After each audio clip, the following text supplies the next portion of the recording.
Hello, everybody, and welcome to the Maurice Brown Comedy Show on bogradio.fm. We got a special guest on the show today, big-time Dove Award-winning comedian, 30-year comedy veteran, and a sought-after screen and television writer with over 350 original television episodes of writing credits. Also, a versatile and energetic motivational speaker. He emphasizes faith, focus, and self-motivation. He's often booked to facilitate workshops on entrepreneurship and media. But first and foremost, he is a husband and father of 5 who loves God, loves his family, and loves to make people laugh. And he's really good at that. You can catch him March 22nd at Life Changers Ministries in North Charleston, South Carolina. With no further ado, please welcome the very funny and talented comedian Akintunde. What's up, Ak? What, brother? My brother in Christ and comedy. How you doing, sir? I am doing great. It is an honor and pleasure to have you on the show, sir. I'll tell you right now, you are one of the funniest Christian comics in the game right now. There's no question about that. And and you've been doing it a while. I mean, you are a hard worker. And it's just a pleasure to have you on the show, man. I'll tell you, it's an honor. It's an honor. Thank you, sir. I appreciate your sentiment and your kind words. And I just thank you. Thank you for what you do. And thank you for the value that you add, the platform that you provide for us comics to come and share. And just what you do, even from a ministry standpoint. Brother, you've been holding it down. You've been being consistent for a very long time. And I don't take it lightly, and I know the Lord doesn't either. So thank you, sir. Thank you for allowing me to be here. I appreciate it, Doc. I really do. You know, I was talking about the fact that you've been in this game for, 30-year comedy veteran. And I noticed that in your bio that, you said that you started comedy by keeping bullies off you at school. What's really funny about the African-American community? It's kind of like in our DNA to kind of like, use verbal fist. I mean, it's just in our DNA.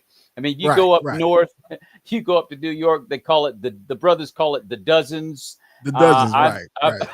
I'm from North Carolina, so we call it scoing, which is, the slave version of scolding. You go down to DC, you go up to Washington, DC, they call it joning. I mean, Jonah, yeah.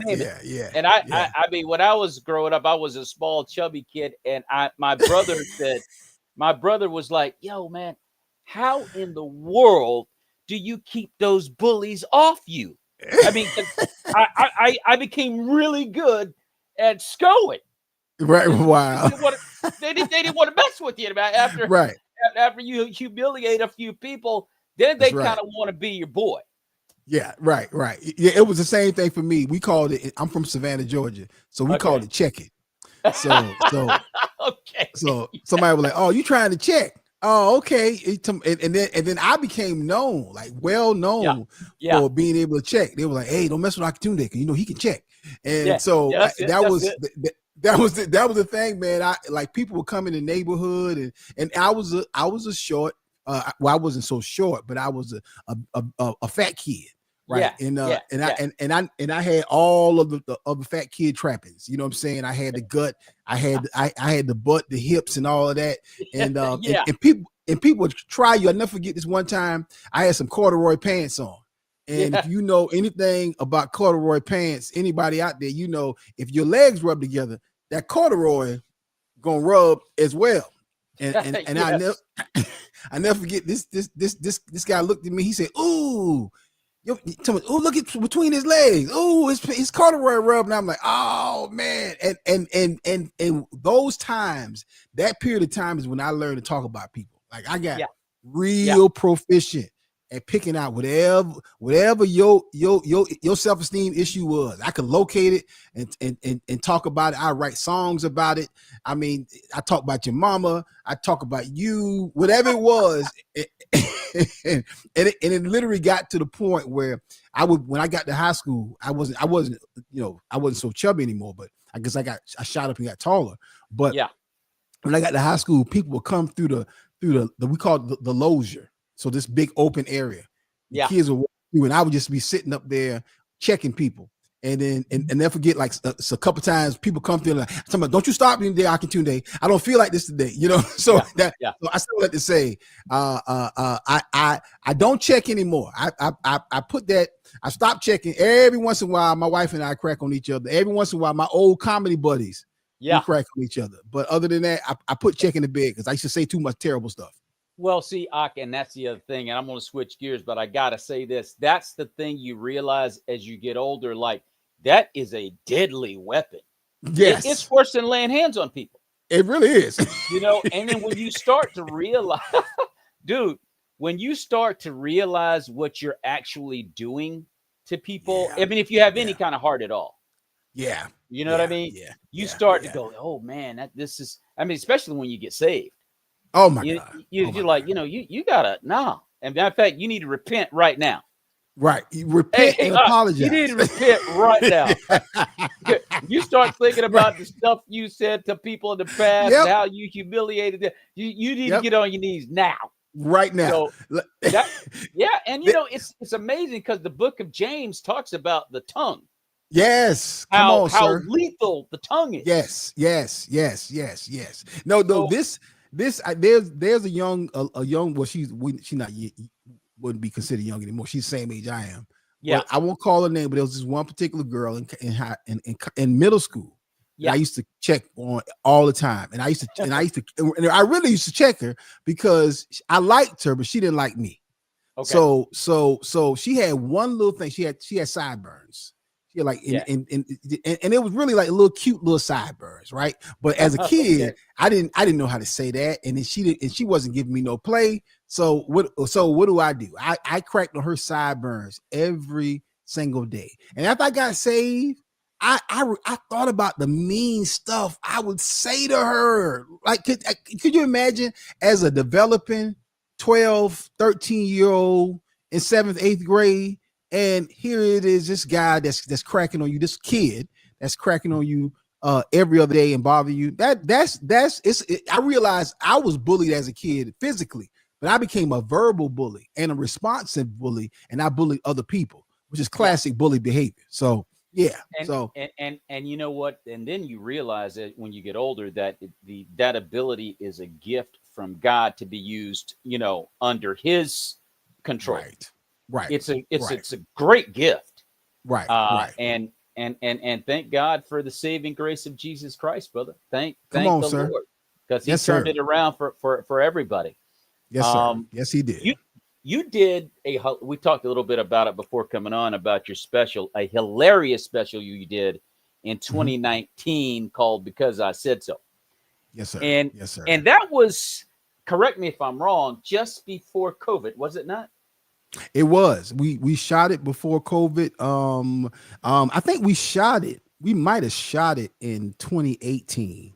And then it didn't come out. We didn't release it until like 2019, and then COVID happened.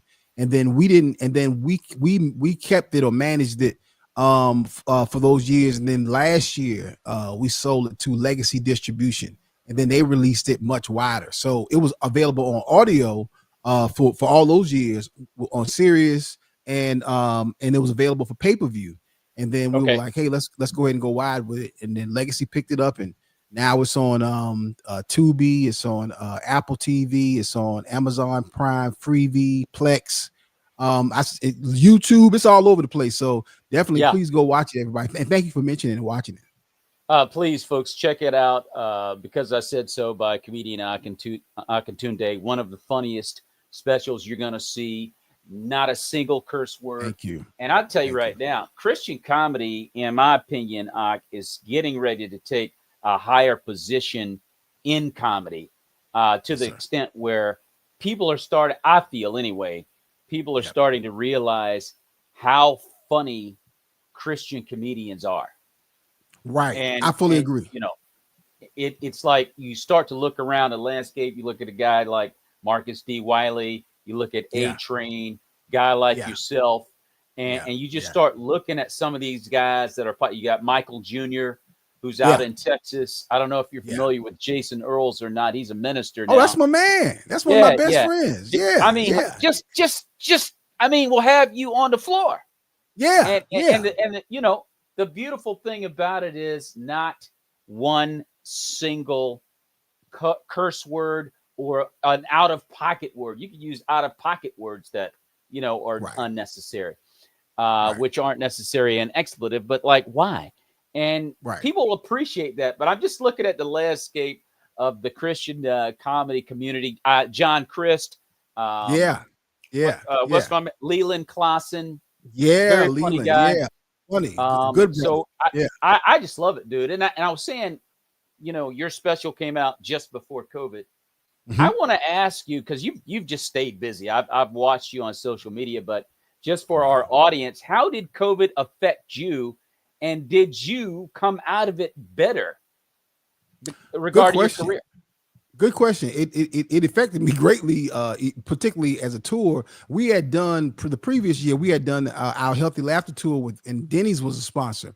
So the year that COVID hit, Denny's had upped their sponsorship. We were doing more cities and working out all the details to go broader and wider with our partnership with Denny's. And then all of a sudden, like, I remember it was like over 2 days, I lost like the entire calendar, like 80% of the calendar was gone in like 2 days. And all those dates we had booked, we had a big date with the TD Jakes was rolling out a comedy tour, and they had put the first few dates together. And so I was on that. And then all of that, I remember watching, and my wife, Unissa, who books me, she was called, she said, hey, and when she called, I said, she said, yeah, this person called, that person called, Live Nation called. And I'm like, oh my God, those dates just slowly fell off. So it affected me greatly financially.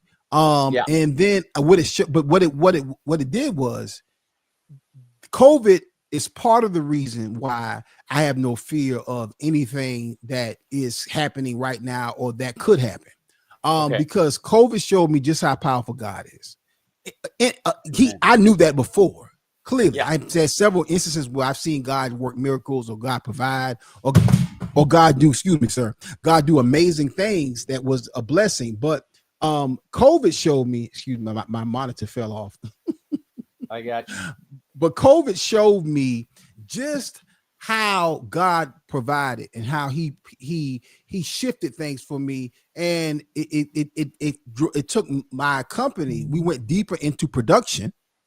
And then it showed me how to produce and create original content, which is a big part of our overall mission and business model. So it's part of our mission and ministry, and it's a part of our business model. And I would not have done that deep dive into content the way I did had it not been for COVID.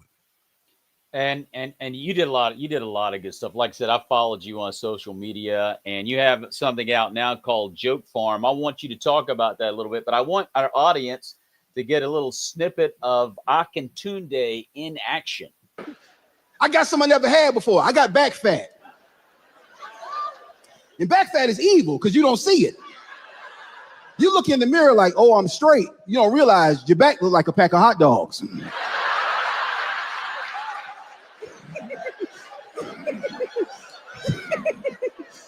And I was in a hotel one weekend. And, hotels have 3 mirrors. So this mirror bounced off that mirror and hit another mirror. I was like, hey, who back is that? Like, is that what I look like from behind? I called my wife and said, why you tell my back look like that? She was like, I thought you knew.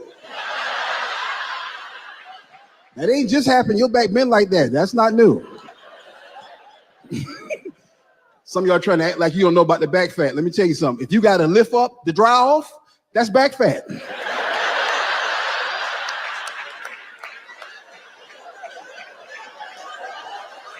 Yep. And if you're not careful, water get trapped in the back fat. And then it'll wait, and like 3 minutes later, it'll just roll down your leg. And you'll think something's crawling on you. You're like, what is that? What is that? What is that? Something is on me. What is that? Joke farm. Keeping it 100, dude. Keeping it 100. And so that's part, and please, fill in the gaps on this, but that's part of a Joke Farm tour. I know it's a new channel that you came out with. Tell us about it. So Joke Farm is a new brand essentially, and it really encompasses of clean. We call it We Grow Organic stand-up comedy, and it's all about just offering clean, fresh stand-up, and it's a mandate that God gave me, and then He gave me some great branding to put it in, and people are really responding well to Joke Farm. We are in the first tier of our official rollout. We started on Facebook a few months ago, now about 4 months ago. And then the next phase of it is YouTube. And then third phase of it is we'll be on Roku, Apple TV, and then we have a Joke Farm app, iOS app, an Android app. So we're excited about. We've been just amassing content right now, prepping the content. So when we rolled out, Maurice, man, starting in early November, since we rolled out, we have now reached over 15 million views on Facebook alone. And wow. and we've and my subscribers or followers on Facebook has leaped. I'm now, as of today, I'm well on the road to 140,000 views. Followers as of today. We're averaging somewhere between 800 to 2,000 new followers a day since we began our Joke Farm campaign. So it's been exciting. It's been a blessing. And I believe that what God is doing and what He's positioned us, and I give Him all the glory. I believe it's going to cause some great change. When you said what you said up top about Christian comedy and the changes that have come, that really blessed me, because that's a part of what God has shown me, which is also why sometimes the attack is so strong as well. Another conversation, but yeah. Yeah, well, there's no question about that. I mean, I think that, one of the things I love about Christian comedy, especially when it comes to males, because we're very reticent and unwilling to be honest, particularly about just struggles in our marriage. Right. And in the Because I Said So special you did, I mean, you were very hilariously forthright about some of the things men need to do better. Yes. And Marcus D. Wiley also, his latest special, I mean, he just laid it down. And it was hilarious, though. Yes. But men need to see that. Yes, we do. Yes, we do. And it's refreshing. Yes. Because, you know what I'm saying? It's like when you put your pride aside and go, yo, man, that's just funny. Right. And guess what? You need to do better. Okay. I mean, it just is what it is. So I really appreciate you and Marcus for doing that. There have been some other comedians out there that have gotten into that. And, you said, and you're only going to find that in Christian comedy. Well, and if I could mention Marcus, if I take this time to give him a huge shout out, because that video, his special, which is now streaming, everybody can watch it on Ali Sadiq's channel on YouTube. Yeah. That special is, I don't know. Last I checked, it had quickly leaped over 1 million streams. Last I checked. So that happened very fast, because I caught it in the first couple of days. But man, Marcus came and did our first Sundays. He kicked off his tour where he worked out that material.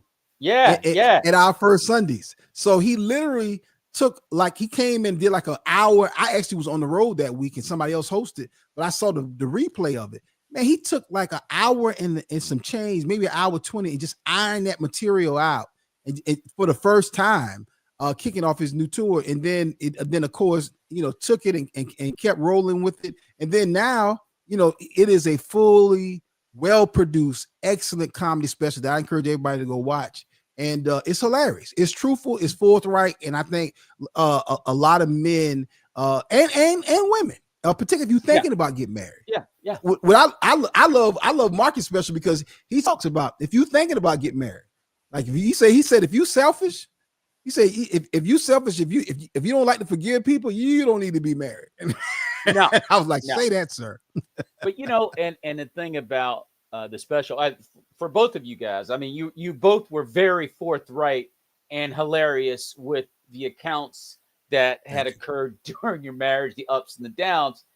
And I gotta give both of you guys a ton of credit for just like standing up there flat-footed and being true to the craft of comedy. Like, yo, this is what it is, right? Yes, sir. And yes, sir. and Yes, sir. so again, ladies and gentlemen, we're talking to comedian Akintunde on the Maurice Brown Comedy Show on bogradio.fm. Check out a special he did in 2019, Because I Said So, and we're talking about our counterpart Marcus D. Wiley, who also, and I wish I've been talking about the special. I can't remember the name of it, but it's the latest special. Do you remember the title?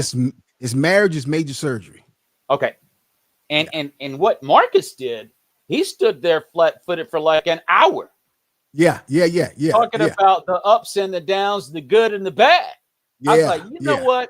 Yeah. I just got to give this man full props. It was beautiful.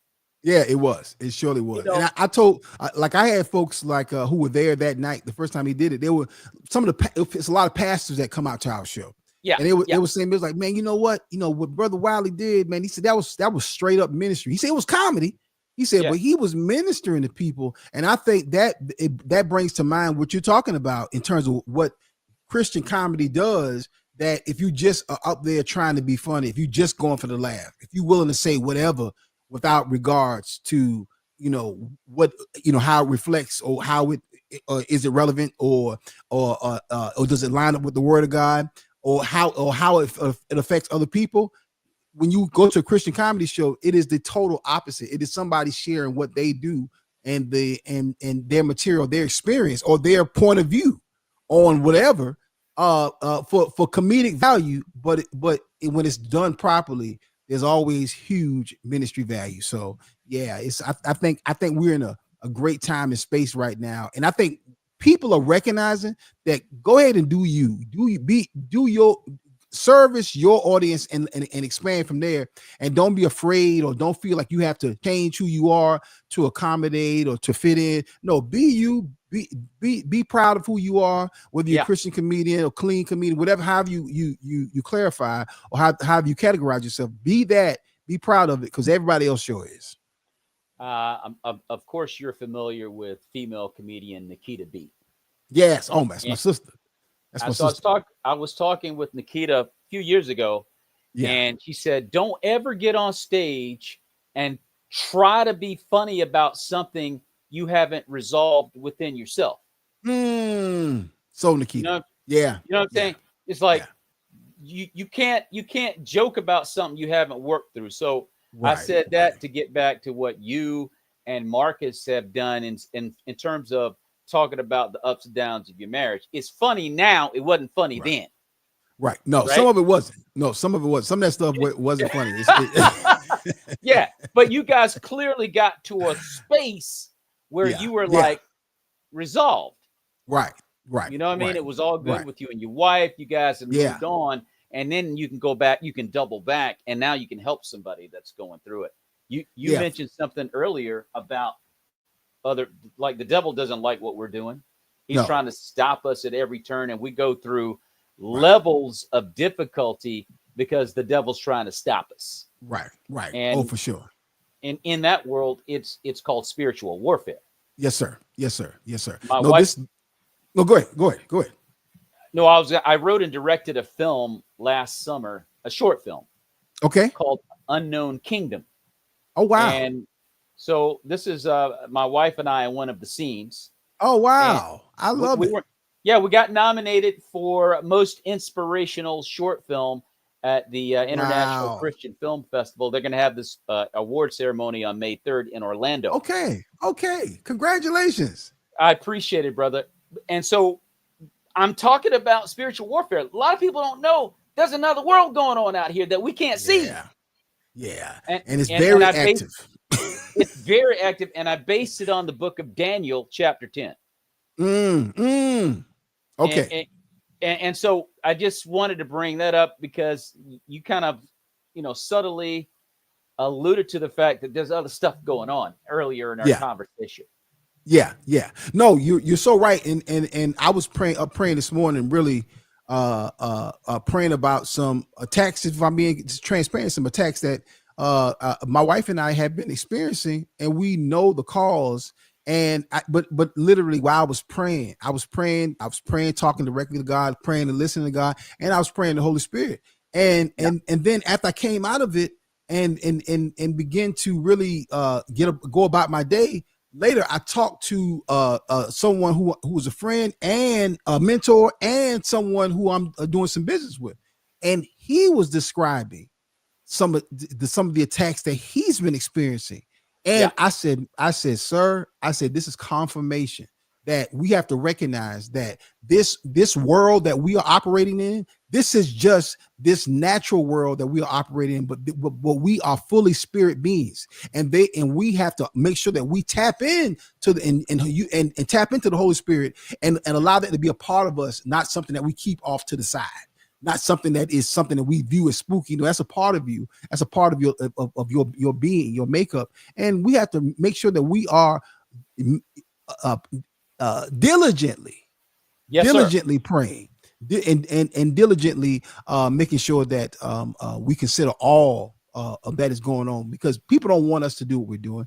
When I say people, there's folks, but the enemy is key to ensure as much as he can that we don't cross the finish line and get to that next level. But we know by the power of God, but through faith in God, that we can overcome all things through Christ who strengthens us.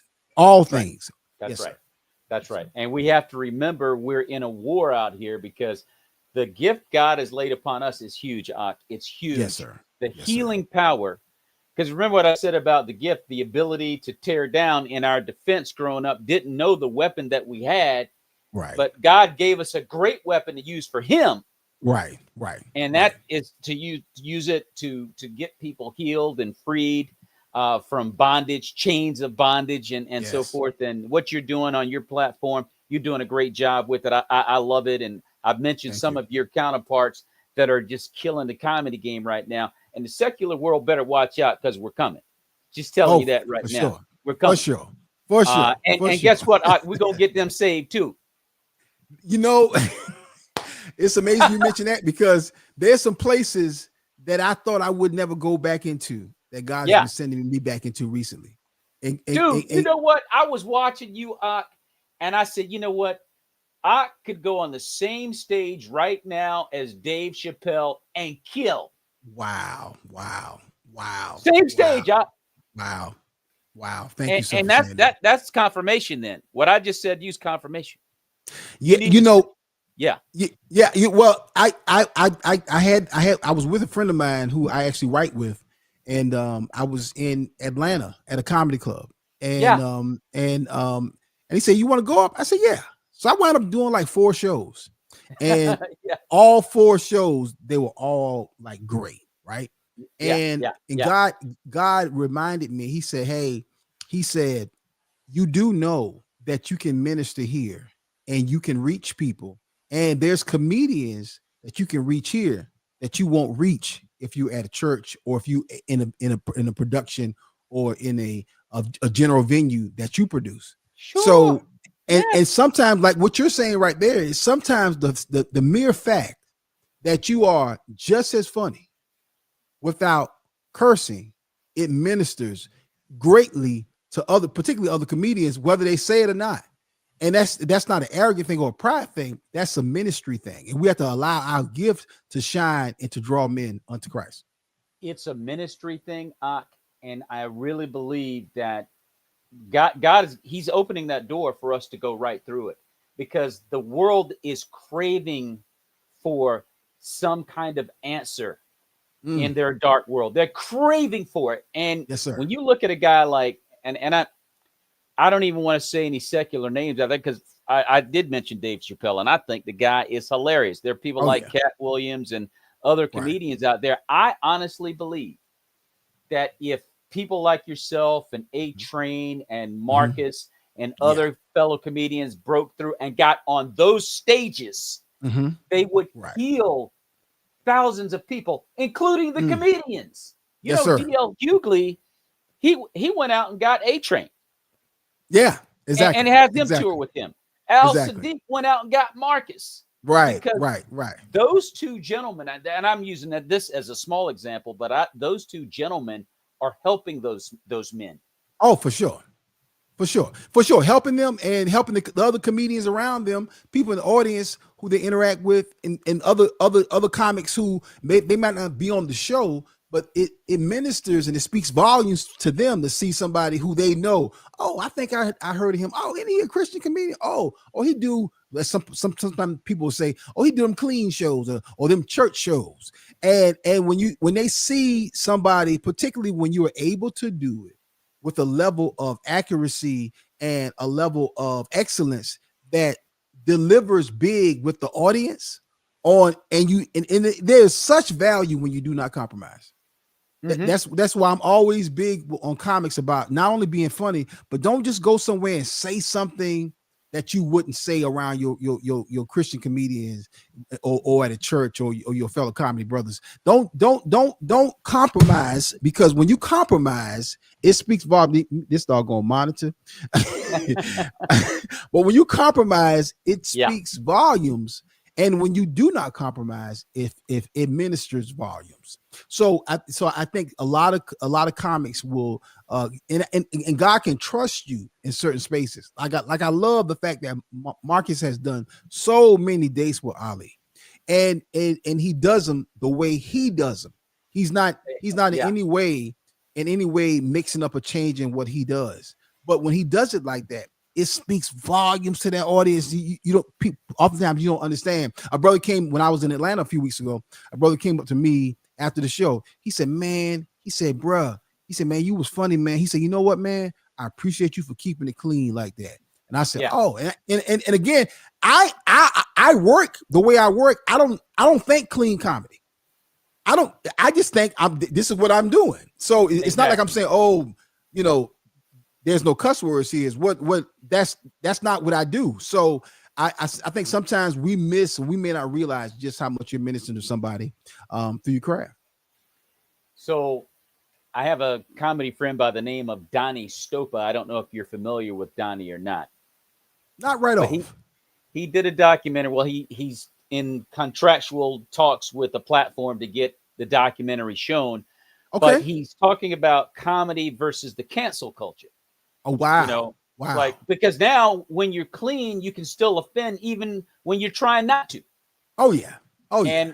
And so I want to play the trailer, and then we'll come back and talk about it. I love it. Cancel culture. We're talking about censorship in comedy. Do you think that cancel culture exists in comedy? Basically, in a nutshell. Definitely feel like, as bizarre as it sounds, like there's a war on jokes right now. Cancel culture, it's such a misdirected umbrella term. You can't police what is subjective. Oh, wow! Like, you kind of have to live your life bulletproof now. You just have to. Greatest night in the history of television. You can't say an inappropriate joke that doesn't have the right context. There's always going to be some sliver of cancel culture, of woke, of political correctness. You're not funny, and this is how you have to do the joke, because I know how funny jokes work. That's not the joke. I don't believe people get canceled. I believe that they have a shift in their audience. Put your hands together for Mr. Joe Rogan! When people say somebody is canceled, I think it just means, oh, we found they did or said something that most people don't like. I date a lot of bimbos. That's the problem, man. So what?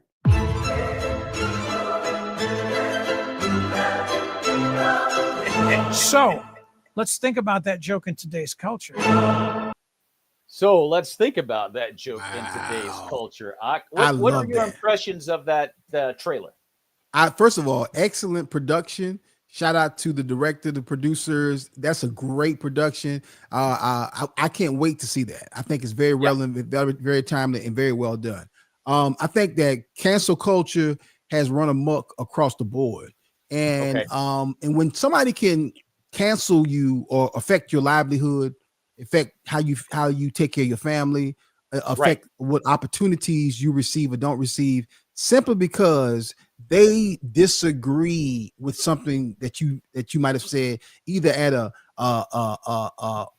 maximum level or a micro level or even a granular level. That's a problem. That's a problem. And so here's the whole thing. Like, even though I'm a comedian who does not curse, hey, listen, sometimes I see a comedian, whether I'm in the room or I run across their video, and I may disagree with 90% of what they say, but I respect the fact that they have the right to say it, one. And number two, I respect the fact that there's an audience who likes that they say it. Now, again, you can debate or disagree on several things concerning that. But at the end of the day, I think cancel culture has taken away some of the value, the validity, and definitely the truthfulness that comedy was known for. Richard Pryor was truthful, whether you agree with it or not. He was truthful. He was. Dick Gregory was truthful and honest. George Carlin was truthful. He had a clear point of view, a clear opinion. Okay, and where would those comedians be today? Could you imagine if Bernie Mac said today what he said on the Kings of Comedy? Oh my God, they would. Yeah, he would have a problem. He would have a problem. Yeah. Milk and cookies would have never hit the screen. And, but I feel as though, and that's why, taking it back to Christian comedy, that's why I'm a firm believer that who you are should come through in your comedy if you wanted to, and if who you are is coming through in your comedy, that's okay. Don't let anybody tell you what you cannot say. You may not be able to say it here. You may not be able to say it in this audience. You may have to, depend on what you're saying, you may have to narrow and become more niche and focus in your efforts to draw your audience. But yeah, if God tells you to say something, if God tells you to have a certain a point of view or opinion, you need to have that, and don't allow people or this culture or the pursuit of fame, money, or filthy lucre to cause you not to do so. I think the biggest issue with comedy today, the biggest challenge, isn't so much the expletives, whether it's clean or whether it's a gutter talk, whatever. It's about a sensitive culture, right?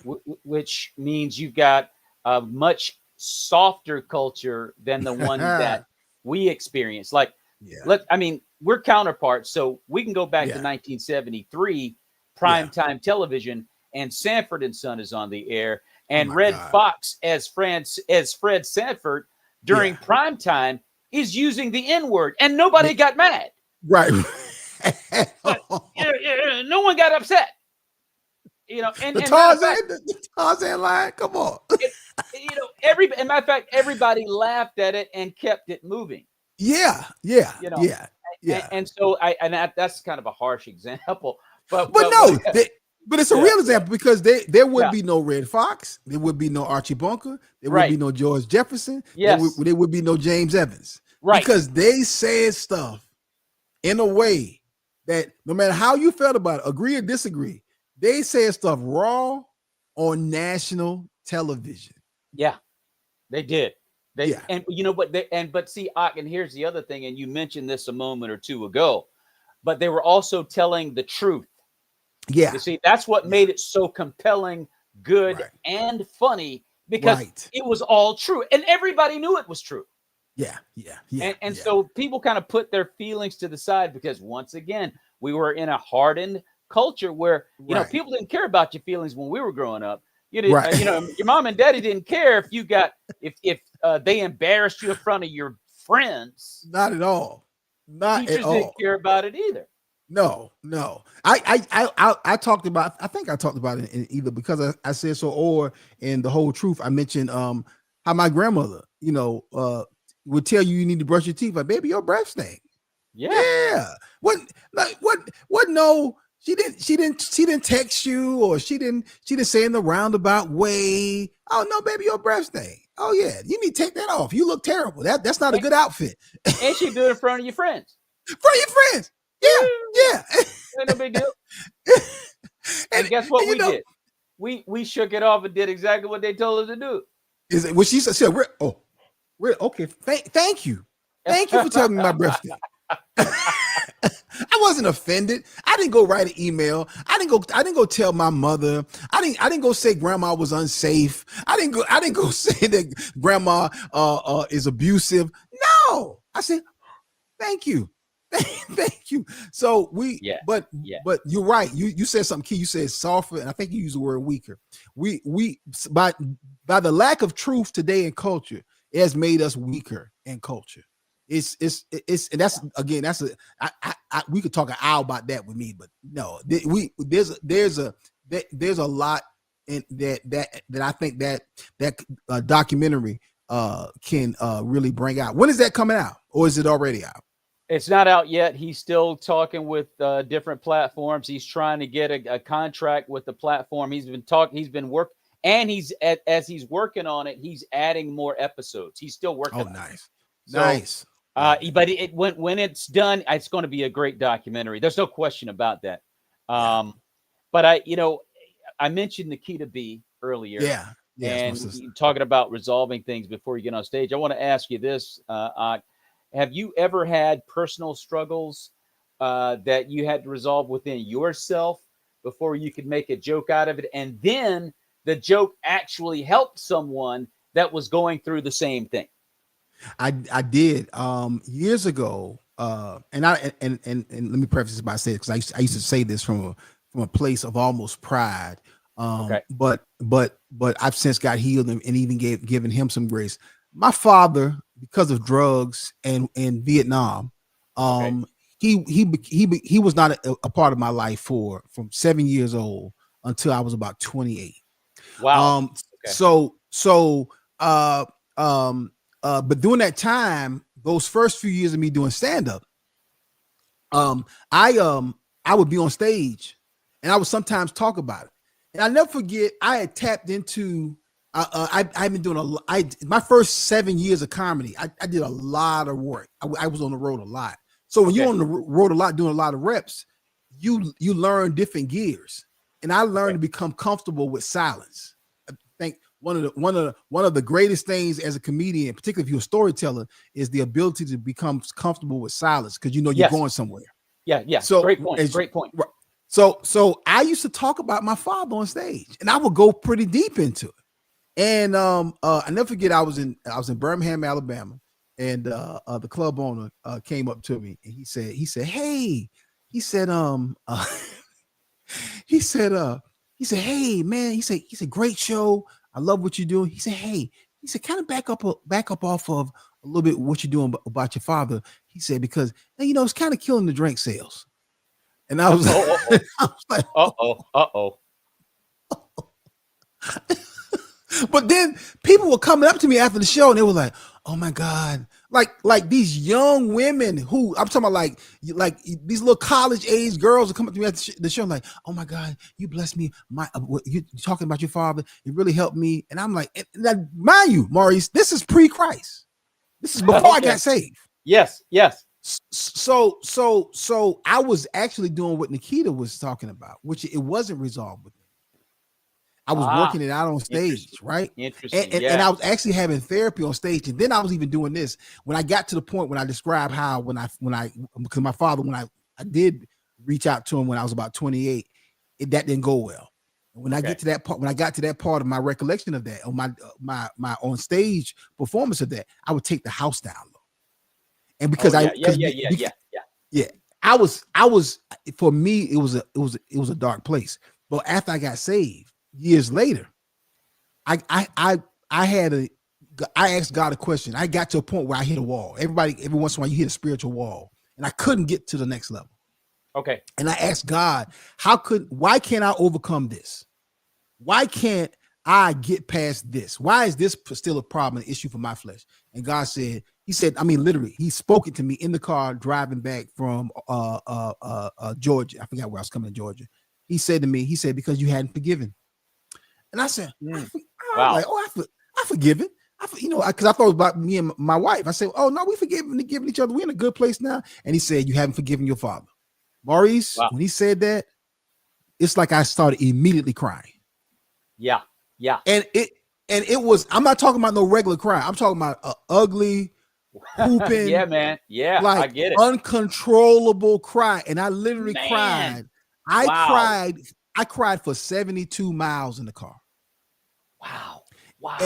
And I could not stop crying. It was so bad. People were driving past me because I was driving slower. And they were looking in the car, and I could not stop crying.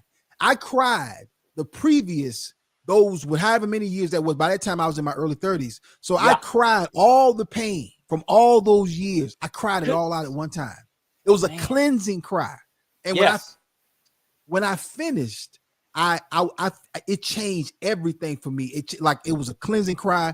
I pulled over. This is I didn't have a cell phone then. I pulled over. I called my wife. I called my agent, and I was like, "Hey, I forgiven my father."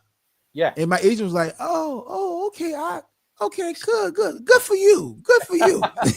Like, what the heck? But I was so excited I had to tell somebody. And then I called my wife.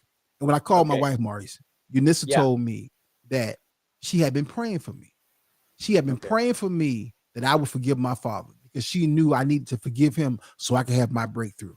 And she confirmed that the very moment that I was having my big moment in the car by myself, she was praying for me in Savannah, Georgia, with my cousin Rita. They were on the phone together praying for me and her husband, my cousin. They were praying at that very moment for us. And I had my breakthrough moment at the very moment my wife was praying for me. And that changed so much for me in my life. The power of a praying wife, the power of forgiveness. And then I reconciled my father. I reconciled my father after that, not recognizing that in less than 3 years he would be gone. Okay. That is an utterly amazing story, bro. Yes, sir. Okay. Yes, sir. That's what I call a breakthrough. Yes, sir. What you just described is the literal definition of what a breakthrough is. Yes, sir. You know, yes, sir. You have this thing that you're carrying. You're not really, sure what this is. You know it ain't right, but you don't know what it is. And then when somebody just threw the real at you and just told you straight up, you had the breakthrough. So now, do you recall after getting to that point, Ak, do you recall continuing the joke and seeing it positively affect other people? Well, what changed about the joke was the venom in the joke changed to grace. Yeah. And so whenever I talk about my father now on stage, I'm not talking about it to beat him up or to puff myself up. Yeah. It's literally even I've gotten even more revelation since then. God even helped me out with that because I still had some residual effects. I had a breakthrough, but I still had some residual. And God helped me with that. He said, "Hey," he said, "You judging your father." He said, "That still pops up every once in a while." He said, "Consider this." He said, "You never went to a foreign country and you was standing in bush where you couldn't see but no more than 3 or 4 feet in front of you and had somebody shooting at you. You don't know what that is. You didn't do 3 tours like that. You don't know what that is." So when you really package it and think about it, for that, I haven't brought the joke back the way I did it then. I think maybe you encouraged me that maybe I need to. Maybe that's something I need to bring back, to bring the healed version of that story. Because what I really was doing was working out not only my salvation, but I was working out. I was having therapy about my emotions, how I felt about it. I haven't put so much. I mentioned it. I talk about it a little bit, but I haven't put so much into it. The forgiveness piece, the forgiveness version of it, as I did the hurt, angry, 28, 29-year-old. Yeah.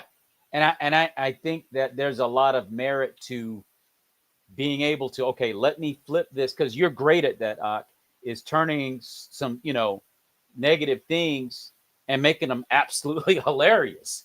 If anybody can figure out how to do that, I know it's you. But, again, it's stages of working it out, working through it, resolving it. There are a lot of jokes, dude. I can make a lot of jokes about things that are really, really funny up until, you know, the punchline, and you can't, there's no punch because you haven't worked through it yet. Right. So there's no real punchline. So what do? You bring everybody down. Right. You know, when you get to the end, it's so funny as you going up to it, right? And then when you get to the line, it's like, yo, this is a bummer. So, yeah.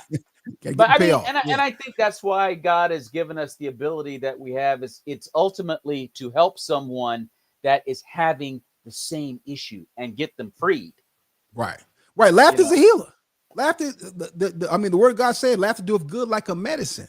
So it's a healer. It's right there. Yeah, it's right there. Come on. You know, and so I think, And I think it's key for us. It's incumbent upon us as comedians, particularly those who consider what we do a ministry, not just a vocation or just a talent.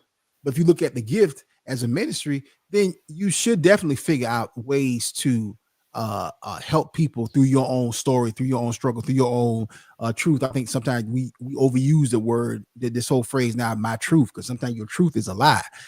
It's just true to you. Your truth is an absolute lie, but flat out, flat out, like that is not true. But and you know it's not true. But no, I think they know it. They know it. It's I'm actually writing my next special now, and so and I'm working on the material for it now, and the stuff that I'm talking about. My wife, sometimes she's a barometer of the audience about what's going to, how somebody would or would not respond. Okay. And she said, and it's a couple things I said. She said, oh my God. She said, oh my God. I said, she said, it's funny. She said, but oh my God. And I'm like, no, we going there because we need to. And as a culture, we need to go there. Yeah. And I think that's what the value of comedy. That's the value of a comedian. Oftentimes can say stuff that a pastor can't say. We can say stuff that a politician can't say. Sometimes a comedian can say something in the show that your wife can't say to you, and vice versa. So that's the value of comedy, and I think we need to take our job seriously and go ahead and roll with it. And don't be scared. Don't be scared. And that's the key right there, is don't be scared. Just go ahead and let it rip. And I don't think that's something that is going to be a problem for most comedians. We say the stuff we do is miraculous. I don't know what motivates us to want to get up in front of a room full of people we don't know and make them laugh for 45 to 60 minutes. Not everybody's wired the way that we are. I can't even explain what makes me want to get up there. And I look out in the audience, I'm like, half these people I wouldn't talk to in front of a Walmart. I mean, I just wouldn't do it. Hey, you know what I'm saying? He said, I wouldn't talk to him from No. Hey, but guess what? Oh, that's hilarious. But here's the miracle. But you actually make those people your friends for 45 minutes. That's a miracle. Exactly. That's a miracle, dude. That's the miracle. So we're actually carrying through what God designed us to do. Yeah. Because we don't know what makes us want to do that. Yeah. It's amazing you say that, because that's hilarious, man. You probably can't say that on stage, but you gotta I love a good line. You gotta somehow say a version of that. Maybe you can't say half of these people in here I wouldn't talk to them from a Walmart, but you gotta say something and tell and utilize that line. Half of them people I wouldn't talk to them from a Walmart. That's hilarious. That's what. And you know it's true. You know it's true. I know it because I'm a person. My wife she teases me because I talk to folks. I get caught talking to people all the time. Gas station, Walmart, random places. I'm not talking about places where I know people, like church or nothing like that. No, I'm that's on purpose. I'm talking about like when I'm at just get some gas. And the next thing you know, I'm talking to a dude for 30 minutes about the most random topic. And my wife, sometimes she's with me and she was like, oh my God, like, what were y'all talking about? Do you know him? I'm like, nah, I don't know it. So that's why that was so funny to me. Yeah. You got to use that line. That is a hilarious line. I got to figure, because I've been using it on this platform for when I'm talking to other comedians, just talking about, hey, what the vibe is like when you're up there sometimes. Like, man, I would never talk to these people. But anyway, that being said, this has been a great convo, dude. And again, it's been an honor and a pleasure for me to have you on this show. Before we dip out, how about telling our audience how they can follow you on social media or by website? Thank you, sir. First of all, thank you for having me. It is my honor to be here on your platform, on your show. You've been doing your thing consistently for a very long time. So a huge kudos to your audience. I celebrate you, sir, and for what you do, not only as a comedian and in comedy, but also on these digital airwaves out here. Thank you for putting it down for a very long time, brother. Thank you, brother. Appreciate it. God bless you, man. Sir. Yes. So you can find me. I'm at I am Akintunde.com. That's the website. You can find me on Facebook and Instagram. I am comedian Akintunde on Facebook and Instagram. Please go and follow us on those two platforms. We're growing by leaps and bounds. We want to continue that. Please subscribe to the new Joke Farm YouTube channel.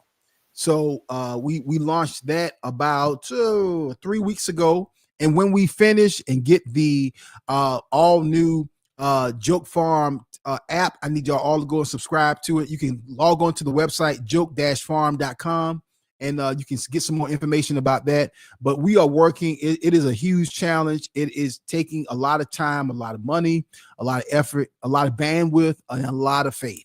So we definitely need y'all support, because whenever you are doing something that has true kingdom impact, the enemy will pursue you and you will have to fight in war. It is truly spiritual warfare, and you have to fight in the spirit, not in your flesh. So definitely we need your support, and thank you, brother. I appreciate you, sir. Great words of wisdom, Ak. I appreciate that. Folks, if you're coming in late and you're catching the end of this, hey, don't worry about it. You can catch this show in its entirety on Spotify and where all major podcasts are heard. And if you've enjoyed it, you've been hanging out with us, and you like it, well, like it and subscribe to the Maurice Brown Comedy Channel on YouTube, and every Monday through Friday at 9 a.m. on bogradio.fm. You can listen to the Maurice Brown Comedy Show. Once again, comedian Akintunde on the Maurice Brown Comedy Show. Thank you once again, and may the peace of Christ continue to be with you and your family, brother. God bless you. God bless you, sir. And I thank you.